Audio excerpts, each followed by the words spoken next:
গ্রেফতারির পর থেকে অশান্ত সন্দেশখালী।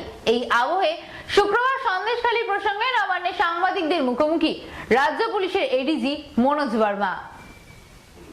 গত 2-3 দিন ধরে সন্দেশখালী বসিরহাট পুলিশ ডিস্ট্রিক্টে কিছু বিক্ষিপ্ত ইনসিডেন্ট ঘটেছে ভায়োলেন্সের। তো ওখানে আমাদের সাফিসিয়েন্ট অফিসার ফোর্স ডেপ্লয়েড আছে, সিনিয়র অফিসাররা ওখানে ক্যাম্প করছেন। কিছু ইনসিডেন্ট যেটা ঘটেছে সেটা ইনভেস্টিগেশন করে দেখা হচ্ছে। অ্যান্ড ভায়োলেন্ট ইনসিডেন্টে স্পেসিফিক্যালি যারা ভায়োলেন্সে যারা ইন্ডাল্জ হচ্ছেন ওদের against strict action as per law নেওয়া হবে। এখন অবধি আজকের যে ঘটনা ঘটেছে ওটাতে যেটা আমরা জানতে পেরেছি দ্যাট 8 জনকে পুলিশ ডিটেন করেছে। ফার্দার যাতে এসকেলেট না হয় সিচুয়েশন তার জন্য ব্যবস্থা নেওয়া হচ্ছে। সাফিসিয়েন্ট পুলিশ ওখানে আছে, আরও পুলিশ আছে, সিনিয়র অফিসাররা ওখানে অলরেডি ক্যাম্প করছেন।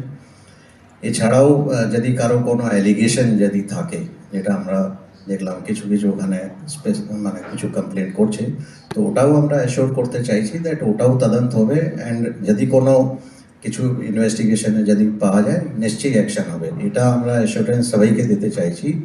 কারো অগেনস্ট কোনো যদি কিছু অ্যালিগেশন থাকে সেটা মানে পুলিশকে যাতে জানানো হয়, অ্যান্ড পুলিশ নিশ্চয়ই তদন্ত করে যা অ্যাকশন নেওয়ার দরকার আছে অ্যাকশন নেবে।